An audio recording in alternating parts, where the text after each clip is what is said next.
podcast.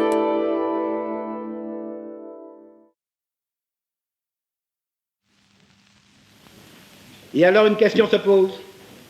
Devant une telle situation, que devons-nous, que pouvons-nous faire?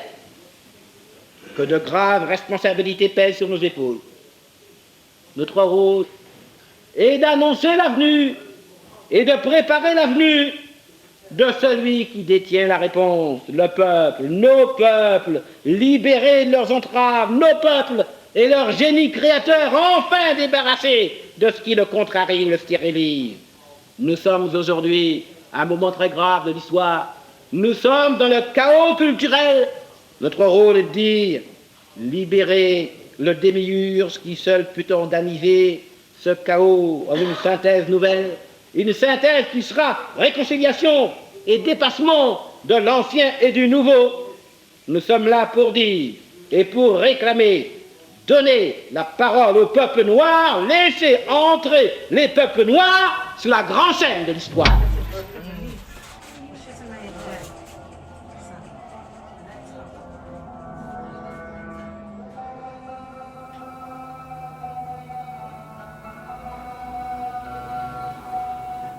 Souffle a été l'instrument de la décolonisation des esprits. Ça a été le laboratoire où on a essayé de forger, disons, les composantes d'une nouvelle culture. Une culture qui tourne le dos au traumatisme colonial et qui essaye de construire le futur. Pour certains, c'était aussi le fait de retrouver toutes les racines africaines aussi de la culture marocaine, qui sont même très très importants et très très prégnants. Le Vietnam est très loin du Maroc. Le Chili est très loin du Maroc. Très très tôt, ils se sont intéressés à ce qui se passait en Amérique latine, à ce qui se passait dans le reste du continent africain. Et malgré ça, nous, on s'intéresse à ce qui se passe dans ces pays. On est allé à la recherche d'autres voies. À ce qui se passait au Vietnam, bien sûr. Il y avait une troisième voie. Le Maroc était comme une espèce de costume trop étroit. Bon, à l'époque, on disait l'internationalisme. Les colonies portugaises du continent africain. C'est-à-dire tous les mouvements de libération étaient arabes. L'Afrique du Sud. Il y avait l'Angola qui était encore sous domination portugaise, le Mozambique, enfin il y avait toute la colonie portugaise. On était en contact avec Agostinho Neto, avec Amilcar Cabral. Alors que c'était une petite revue. Mustafa Lachela en Algérie et bien d'autres. C'est-à-dire un tirage limité à 1000 exemplaires. Moi je me rappelle qu'à une certaine époque, on avait même fait des affiches pour le MPLA, intitulées MPLA vaincra. Et c'est un désir pour un public marocain, mais aussi pour un public plus large. Il recevait des lettres de la part de personnes qui lisaient la revue en France. Et puis des exemplaires qu'on envoyait à des amis. À Cuba, dans le monde entier. On ne pouvait pas nous imaginer comme des poètes ou comme des écrivains ou travaillant seulement pour le Maroc. On était un peu sur la lignée de la tricontinentale. Donc en fait, il voulait aussi diffuser une littérature tiers-mondiste. Et le plus important dans tout ça, c'était que tous les projets qui devaient être doivent être révolutionnaires, sinon ils n'ont aucune raison d'être. On dit de vous, vous êtes des communistes. Quelle est la vérité, M. Cabral? Être farouchement pour la libération nationale de notre peuple, pour écarter, pour effacer de notre pays toute espèce de domination étrangère, pour bâtir sur la base de nos propres efforts le progrès de notre pays, de notre peuple, si ça veut dire être communiste, tant pis pour ceux qui ne sont pas des communistes. Je crois que nous avons bénéficié quand même d'un acquis, mais celui-là n'est pas, si vous voulez, occidental, il n'est même pas arabe, c'est l'expérience du tiers-monde, des intellectuels africains, notamment ceux qui ont conduit le mouvement de contestation noire, la négritude, pour déboucher vers une véritable contestation d'ordre révolutionnaire.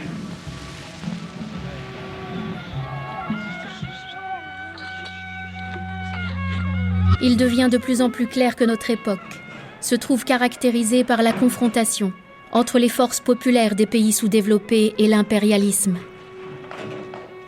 Nous estimons que l'axe central de notre action, dans ce combat tricontinental, pour le développement culturel de nos peuples, ne se situe plus dans l'appel à la compréhension de l'Occident. Consolider les nations, approfondir les options révolutionnaires. Tel semble être le prix de notre participation à l'humanisme démocratique et universel. En d'autres termes, la rénovation des contacts culturels et l'interpénétration des civilisations passent désormais par la rencontre des faits révolutionnaires. Mario de Andrade, réflexion autour du Congrès culturel de la Havane.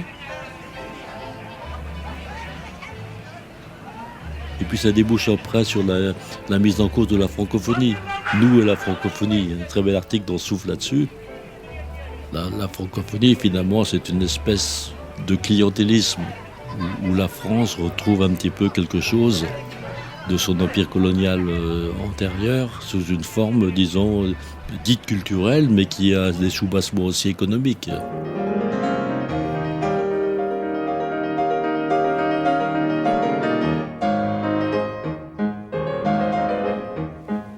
La lutte contre le néocolonialisme, les nouvelles formes de domination coloniale, même après les indépendances.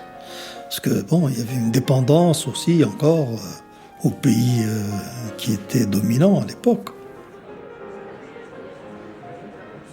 On a trouvé quelques intellectuels, quelques créateurs qui nous ont aidés dans cette démarche. Aimé Césaire, bien sûr, Frantz Fanon.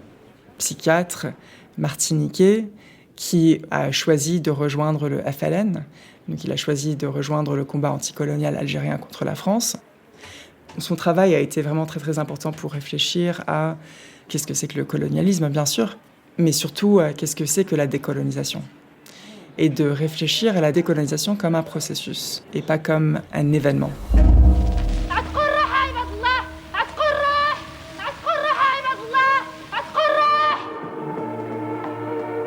Également la négritude, ils se battent contre le principe de la négritude parce que c'est renfermer l'Afrique justement sur simplement ses origines en oubliant l'ouverture et l'universel.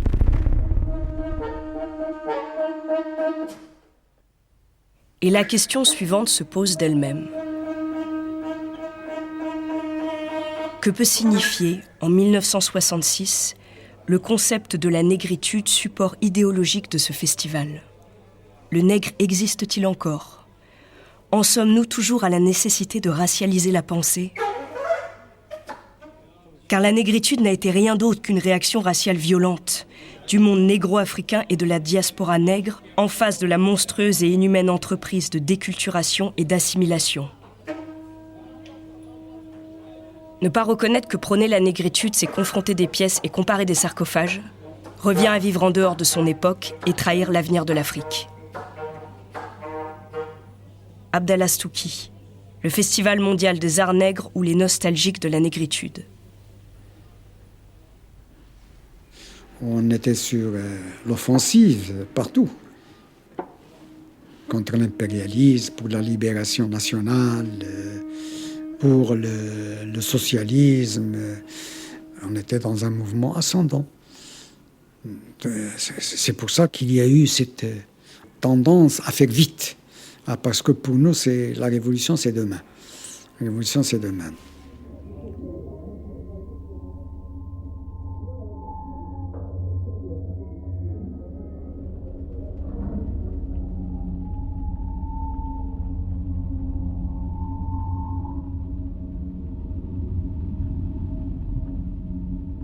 Mon mal est un monde barbare, qui se veut sans arithmétique, ni calcul. Je drape les égouts et les dépotoirs. J'appelle amis tous les chiens noirs.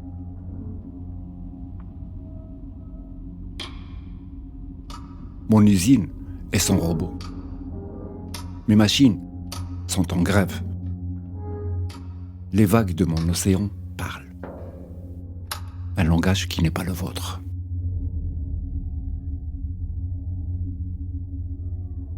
Je suis mort. Et vous m'accusez de vivre?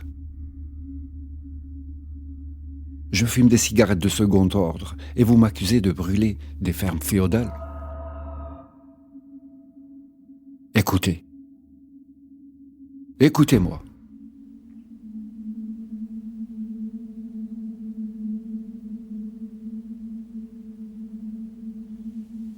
Moi, j'étais persuadé que c'était le sens de l'histoire, qu'on ne pouvait pas échapper à ça. On ne pouvait pas échapper à la Révolution. Mais par la suite, on a compris que l'histoire, ça ne se passe pas comme ça. De toutes les façons, moi, dans mon état, je n'avais rien à perdre que mes chaînes. J'étais d'une famille pauvre, je n'avais aucun avenir tracé, clair, devant moi. Qu'est-ce que j'avais à perdre? Il y avait une grande colère qui couvait. Et à ce moment, on avait une union estudiantine, l'UNEM, qui était hyper active. Elle était présente dans toutes les facultés. Ces slogans, c'était au départ des slogans corporatistes. Mais très vite, ils ont été amenés à brandir d'autres revendications beaucoup plus politiques. Je n'ai pas adhéré à un parti et je n'ai pas suivi une formation classique. Non, c'était entre amis. On se découvrait et on découvrait ce que chacun a découvert et on se transmettait, que ce soit sur le plan politique ou sur le plan littéraire. Je crois que c'est le réel, voilà, l'environnement qui m'a formé. Bon, parce que c'était des milieux un petit peu comme ça, presque informels. La formation s'est faite comme ça, spontanément. Après, il y a aussi l'influence de ce qui se passait ailleurs dans le monde. À partir des années 1967, on a eu le courant trotskiste qui est arrivé au Maroc, le courant marxiste-léniniste. Bon, mais c'était comme ça, c'était la phase, c'est là où on s'était formé un peu. Nous sommes des progressistes, et donc l'histoire, elle va toujours vers le mieux.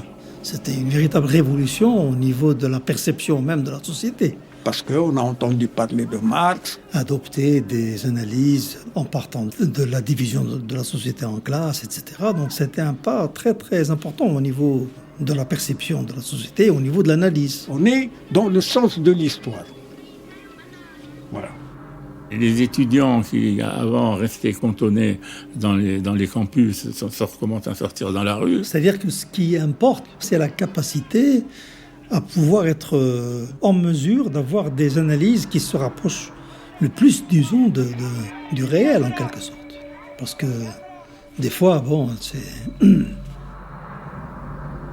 C'était des convictions parfois naïves, etc., mais mobilisatrices. Parce que c'est ça le plus important.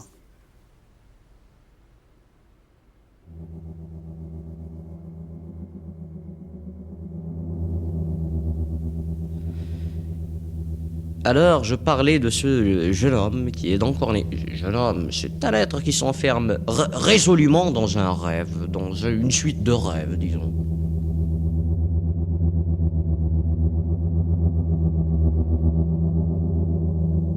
Faire la révolution est la première évidence historique et la première valeur culturelle qui entraîne pour nous un nouveau postulat de la raison. Je fais la révolution, donc je suis, donc nous sommes. Avec la révolution, ce tiers qu'on a accolé comiquement au monde de notre enfance et de notre émerveillement, et que nous portons tous comme une blessure au cœur, s'efface en même temps que nos diverses névroses. Et la vie devient une vivifiante aventure collective. Nous cessons d'être les zombies de l'histoire universelle.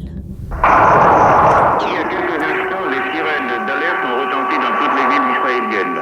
Le signal de fin d'alarme a retenti un peu plus tard. Les sirènes ont retenti dans Tel Aviv.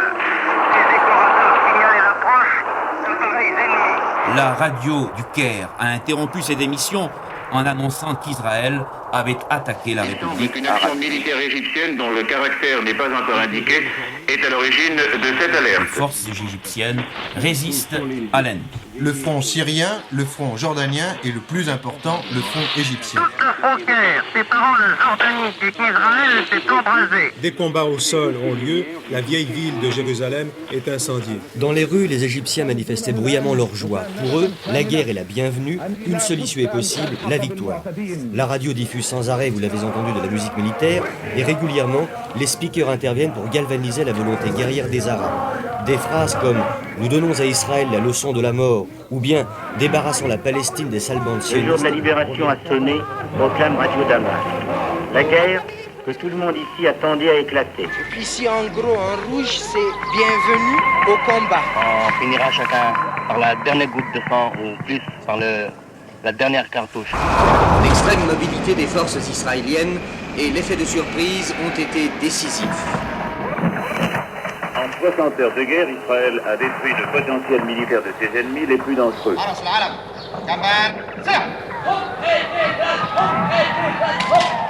On dément ici les informations selon lesquelles un grand nombre d'avions égyptiens auraient été détruits au sol par les mirages de l'armée de l'air israélienne.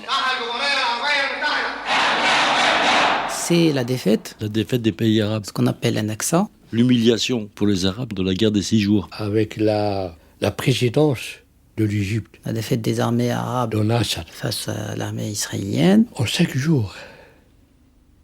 En arabe, cette guerre est souvent appelée Al-Naksa.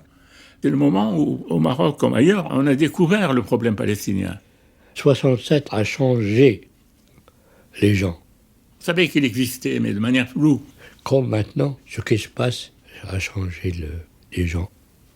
La guerre de juin 67 et l'occupation israélienne de Jérusalem-Est. De la Cisjordanie, de Gaza et du Sinaï. Qu'on appelle aujourd'hui les territoires palestiniens. On a découvert l'existence d'une cause palestinienne. Il a fallu attendre la guerre de juin 67 pour qu'on découvre que nous étions arabes. Un autre événement qui est souvent cité, c'est la bataille de Karameh de 1968, où El-Fatah, un des partis palestiniens, va pas exactement gagner contre un raid israélien, mais ils vont en tout cas résister et ça va être vraiment un moment symbolique. On ne pouvait pas imaginer être indifférent à la cause palestinienne. C'est 48, 56, 64.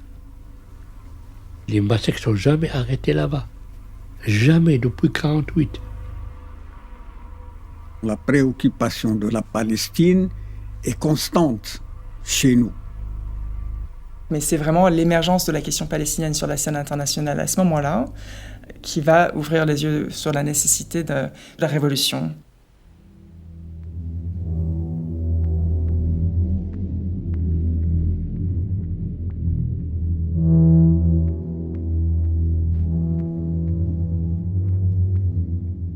La guerre du Moyen-Orient vient de nous distordre. Le sang de notre génération ne pourra jamais rester froid devant cette guerre comme devant n'importe quelle boucherie du Vietnam. Massacres dans les colonies portugaises, apartheid et racisme, extinction des voies révolutionnaires qui, d'Amérique du Sud, d'Afrique et d'Asie, s'élèvent, de plus en plus décidés, pour s'opposer à l'arbitraire et à la loi de la jungle d'un siècle prétendu humaniste et civilisateur.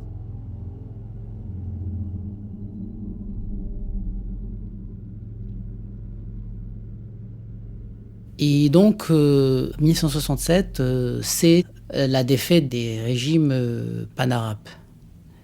Elle est théorisée comme étant la défaite du projet nassérien, bassiste, etc. Les pays arabes ont été absolument affreux dans cette période. Bon, par exemple, les gens étaient nasseristes, tout le monde aimait Nasser, ce qui était intéressant, parce c'est une personnalité intéressante. Sauf que quand en 67, son aviation a été détruite dès le premier matin au sol. Il n'y a plus d'avion. Plus rien. Comment voulez-vous lutter ? Se développe à partir de ce moment-là une critique de gauche du panarabisme, qui considère que ces régimes ont failli à leur mission parce qu'ils ne sont pas allés loin dans la transformation sociale, et politique et économique de leur pays.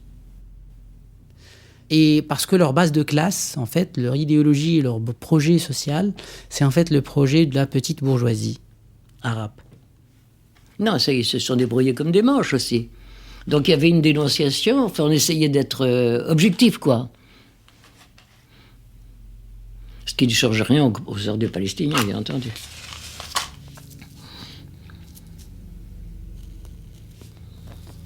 Et donc c'est sur cette base-là que se développe ce qu'on appelle la nouvelle gauche.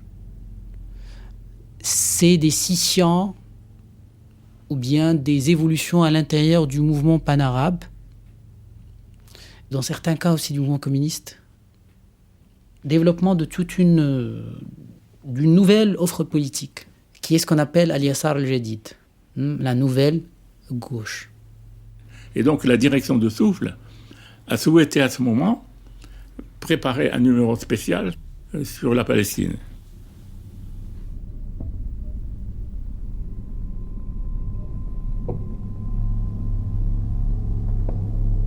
الخمسة من شهر يونيو الماضي عدنا إلى الموت حقائبه الدبلوماسية. Le 5 du mois de juin dernier, nous avons retourné à la mort ces valises diplomatiques. الخمسة من شهر يونيو الماضي هزمنا الرياح الغربية من جميع الزخارف الملطخة بالدماء والأطفال وعار الأنقاض.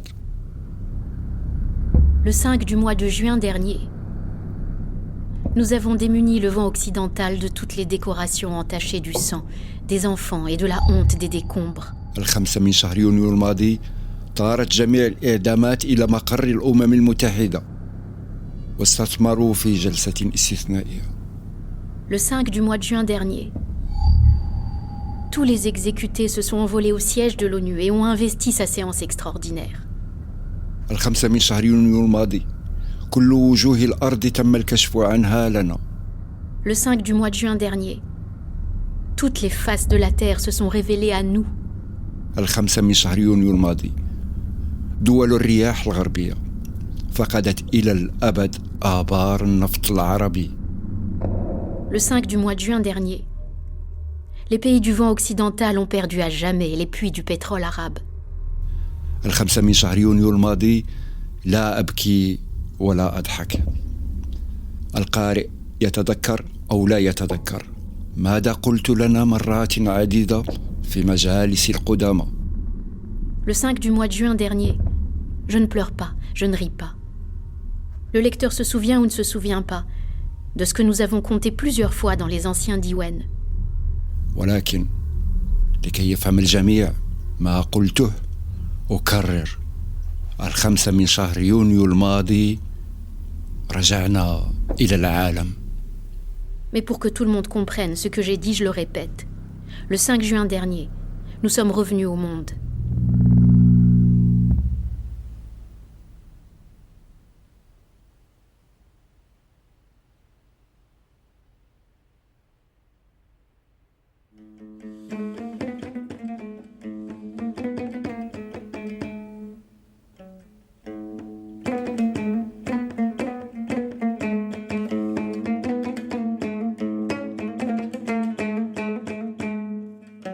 La revue Souffle s'est explicitement différenciée de Adab al-Hazima, littérature de la défaite.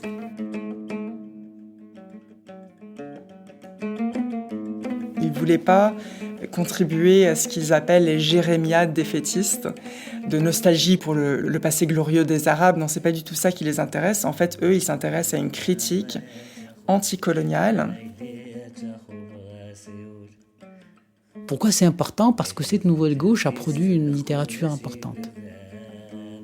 Cette littérature était lue par la jeunesse, une grande partie de la jeunesse scolarisée, estudiantine, politisée marocaine. Elle irriguait leur imaginaire politique et idéologique.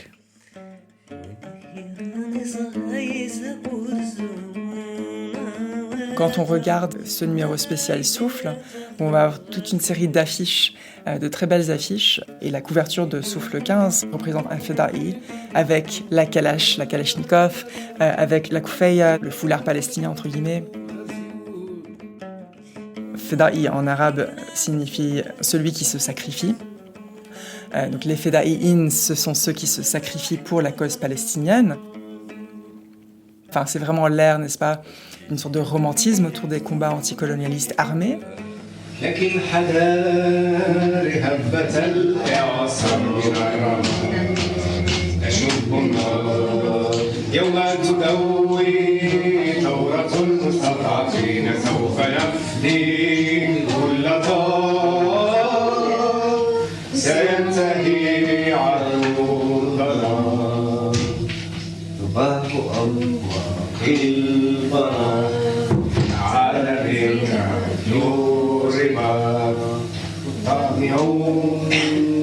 في الفتات تمرغوا على البساط مطروق الجود يسحب على البقايا سودا تمرغوا الجود يسحب على بقايا سودا لكن حباري هبت الإعصار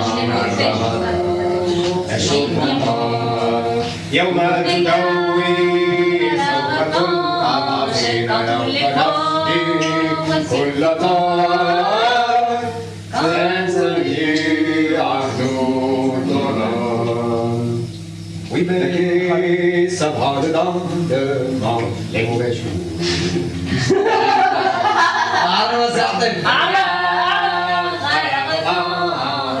Quand les pauvres s'y mettront, quand tous les pauvres s'y mettront.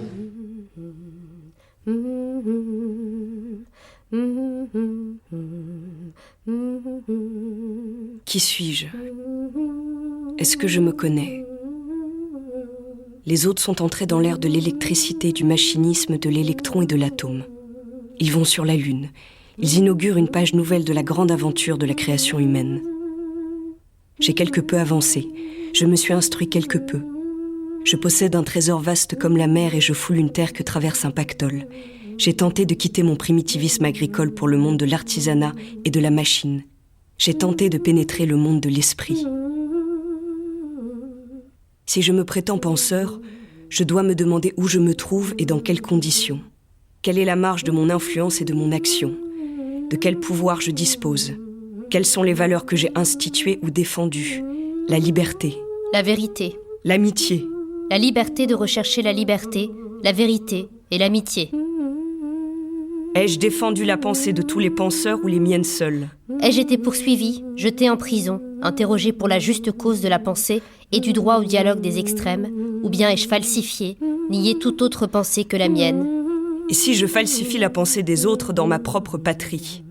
Cela ne veut-il pas dire que je participe d'un pays traître en quelque manière, et d'un peuple traître en quelque manière, et que je suis fin prêt, à tous les instants, pour devenir traître à mon tour?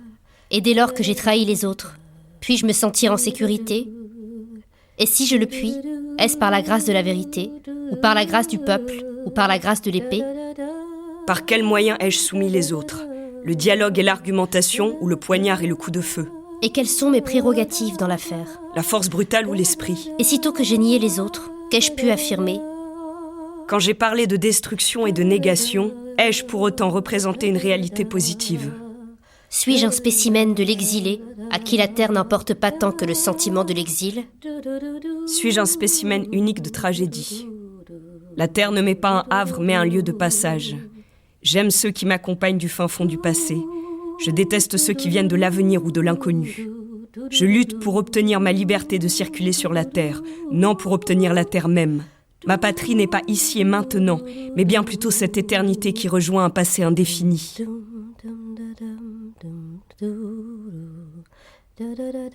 Moi, celui qui pose ces questions, je suis l'homme arabe contemporain, vivant dans cette deuxième moitié du XXe siècle. Avec ces questions, on peut d'ailleurs en poser bien d'autres, j'essaie de faire le point, en moi, cet homme arabe, avant de faire le point de l'existence arabe. Il n'est pas tant question de changer cette existence, la société avec ses fondements, que de changer l'homme arabe. C'est là que tout commence.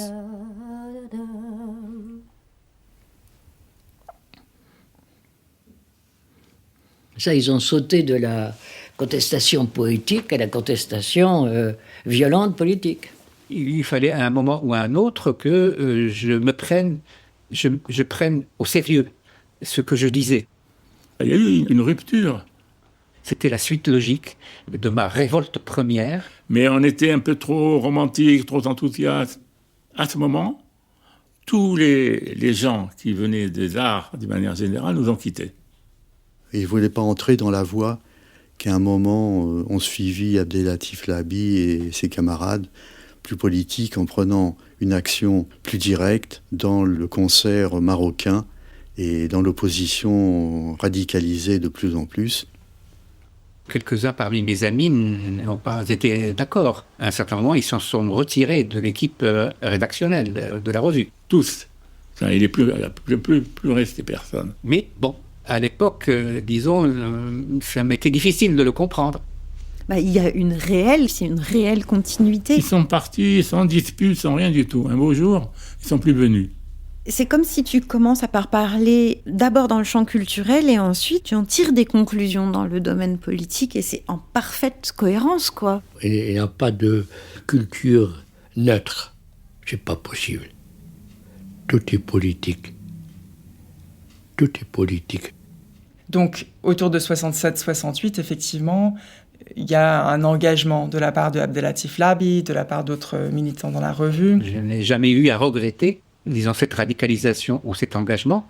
Pour moi, il était logique. Après, certains n'ont pas voulu prendre cet engagement-là et c'est parfaitement leur droit. Nissabouri, Khatibé, le sociologue, au niveau des arts plastiques, Melhi, Ben Kahayat, les cinéastes, des poètes, il y avait Mansouri, il y avait, comment il s'appelle, Fakihani, il y avait... Tout le monde nous a quittés. Le point de divergence, ça a été peut-être la forme de l'engagement. Il n'y a pas eu de dispute autour de ça. Parce que des gens comme Jacobiac, par exemple, Jacobiac qui lui-même au départ a été marxiste-léniniste, qui dit que quand il entend Labi réciter le catéchisme maoïste, il n'en peut plus. Donc ils sont très amis, mais il va quitter la revue et même il va repartir en France. Des intellectuels engagés, oui, pas de problème. Mais passer de là au militantisme, ça ne les intéressait pas. Et pour certains même, ça leur faisait peur. Nissabouri dit lui-même que finalement, dans Souffle, maintenant, on n'a plus affaire qu'à une équipe de gauchistes, une tribu de gauchistes, il dit. On n'a pas forcément discerné... Comme il ne voulait pas se mêler de... Cette sorte d'engagement non militant, elle leur convenait parfaitement. Il ne voulait pas entrer dans la voie... Mais Nissabouri, il a dit, bon, nous on est partis, mais on n'a pas fait de scandale. On est juste partis, on n'a pas voulu devenir activiste. Après, on nous a beaucoup critiqués. Sinon, lui-même, il a travaillé, je le connais, il a travaillé toute sa vie dans une entreprise étatique. Parce que après, quand ils se sont retrouvés tout seuls, bon, il y en a qui ont commencé à courtiser le régime, et d'autres qui ont continué à produire, mais qui se sont un peu desséchés. Il n'est pas passé du côté du pouvoir, il est resté dans un coin. Il a survécu en faisant des poèmes, en illustrant des machins de peinture. Enfin, voilà. Tout le monde n'est pas courageux. Mais que sais-tu de mes haines ? De mes impraticables fleuves de haine, de mes montagnes de haine. Tu restes terre, et viens mourir dans mes rêves un prince aliéné, le corps torturé d'abeilles. Debout, j'ai dit, pas les vents frappés de cécité, ni ces complots dans mes tumeurs, dans mon foie menstru, ces viols. Moi, nomade, Je guéris par écriture de sable. Je ne veux pas à ton passage de chapelet qu'on égrène, ni mosquée de déluge, ni méandre, rien, absolument rien. Moi tumulte, moi la foule, moi la ville, moi mendiant sur les grèves de l'histoire, la ville jetée à ses défaites, moi le sang, moi la foudre, moi les clameurs de sang désormais vapes de rats. Tu pourrais me donner la mort. On s'est retrouvés uniquement entre gens qui faisaient de la politique, excepté l'Habib. L'Habib, c'est Shiba. A posteriori, je pense qu'on a perdu, à ce moment-là.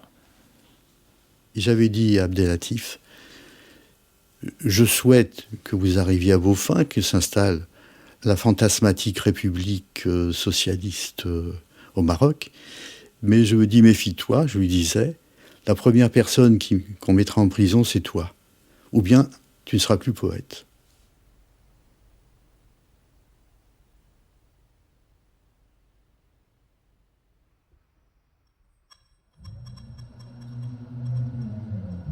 C'était « Il dévorait la ville en imagination », épisode 3, « Quelque chose est en marche ». Avec, par ordre d'apparition, Aimé Césaire, Abdellatif Lahabi, Mohamed Jibril, Ahmed Bouraba, Olivia Harrison, Mustapha Nissabouri, Jamel Bellartar, Amical Cabral, Marc Gontard, Amin Abdelhamid, Abdelkader Lakta'a, Mohamed Khaireddin, Abdellatif Zerouel, Zekia Daoud, Ghislain Ripaud, Kenza Sefrioui. Les textes sont extraits de la revue Souffle. Ils sont interprétés par Yasmine Bouja, Louise Achas, Boutaïna El-Fekak et Wahib Mortada. À la création sonore, Nicolas Makoumi, Guillaume Soligna au mixage. Produit à l'INA par Laetitia Fourmont, Sophie Heria et Delphine Lambard. Écrit et réalisé par Ella Bellone.